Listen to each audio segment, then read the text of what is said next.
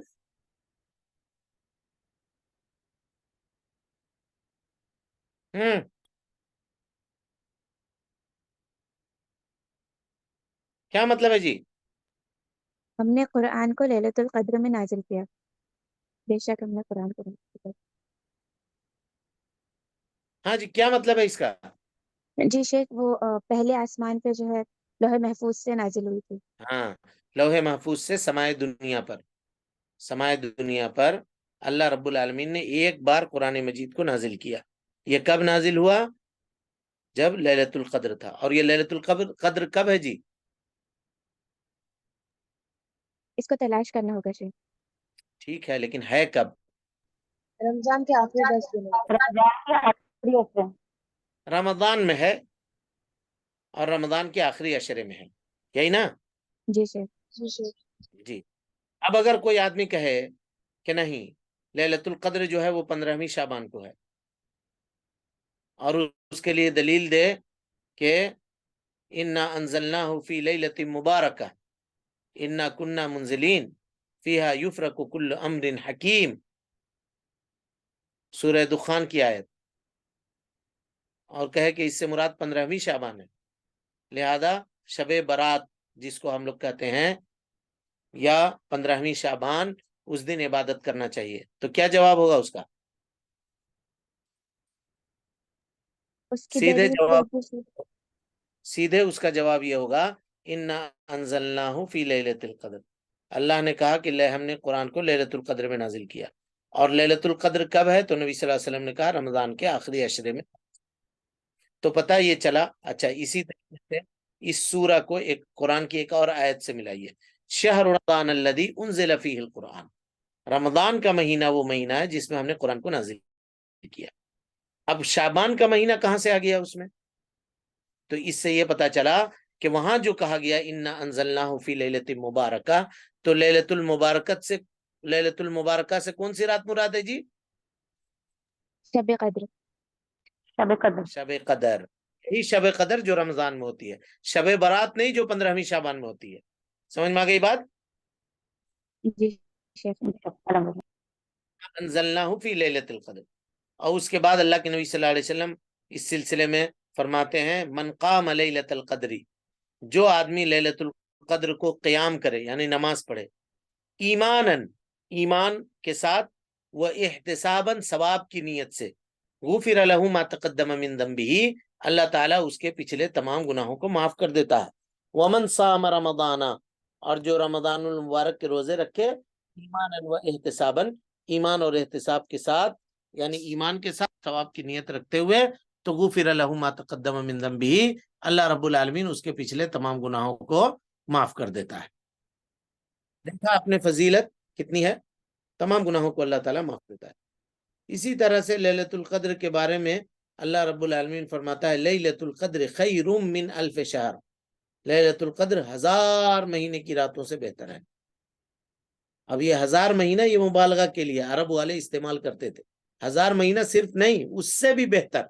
کتنا بہتر؟ جتنا اللہ رب العالمین چاہے، یعنی اس کے خیریت کا اور اس کی فضیلت کا اندازہ ہم کما حقہ نہیں لگا سکتے ہیں۔ لیکن اس میں بھی لوگوں کو دیکھیے گا کھانے میں، پکانے میں، ڈشز بنانے میں، اور کپڑوں کے تعلق سے ڈسکس کرنے میں کہ کون سے مال میں کپڑا مل رہا ہے، کون کہاں کا کپڑا سستا ہے، کہاں کا کپڑا مہنگا ہے، یہ سب ڈسکس کرنے میں لوگ اپنی کیا کرتے ہیں، لیلۃ القدر کو ضائع کر دیتے ہیں، لیلۃ القدر کو ضائع کر دیتے ہیں، خراب کر دیتے ہیں، برباد کر دیتے ہیں۔ ان کو چاہیے کہ وہ عبادت کریں۔ اگر مان لیجئے کہ 1000 مہینہ ایسے ہی کاؤنٹ کریں تو کم سے کم 83 سال سے اوپر کی بات ہوتی ہے۔ 83 سال عمر نہیں ہے ایک آدمی کی، کہاں جیتا ہے آدمی آج کل؟ 80 سال پہنچتا ہے کوئی؟ 60-65 تک جی لیا ٹھیک ٹھاک تو بہت ہو گیا معاملہ، ورنہ اس سے پہلے ہی لوگ چلے جاتے ہیں. اور موت کا کیا ٹھکانا، موت کا کیا ٹھکانا. لیکن ایک عام بات میں کر رہا ہوں آپ کے سامنے، اتنے فضائل اور اس کے اتنے فوائد ہیں، لیکن اس کو بھی ہم لوگ غفلت میں گزار دیتے ہیں. نوجوانوں کا الگ مشغلہ ہوتا ہے کھیلنے کودنے کا، خواتین کا الگ مشغلہ ہوتا ہے، مسجدوں کے اندر اہتمام بھی ہوتا ہے، تو جا کر کے دیکھیے کھانے پینے میں مسجد کی چٹائی گندی، فلاں گندا، یہ گندا، اور وہ ہنگامے اور بے ہنگم طریقے سے چیزوں کو کرنا، یہ سب کسی قیمت پر مناسب نہیں، بلکہ یہ سب اللہ رب العالمین کے شعائر ہیں، اور ان کی حفاظت کرنا یہ ہم سب کے ایمان کی نشانی ہے اور ہم سب کے تقوی کی نشانی ہے. ایسا اگر ہم نہیں کرتے ہیں تو ہمارا دل ایمان سے اور ہمارا دل تقوی سے خالی ہے. اسی طرح سے اللہ کے رسول صلی اللہ علیہ وسلم نے فرمایا تحروا لیلۃ القدر فی الوتر من العشر الاواخر من رمضان، لیلۃ القدر کو آخری عشرے کے طاق راتوں میں تلاش کیا کرو، یہ نبی صلی اللہ علیہ وسلم نے فرمایا. لیکن اس سلسلے میں صحیح بات یہ ہے جی کہ پوری کی پوری 10 راتوں کو جاگنا چاہیے. صحابہ کرام رضوان اللہ علیہ مجمعین کا یہی عمل تھا.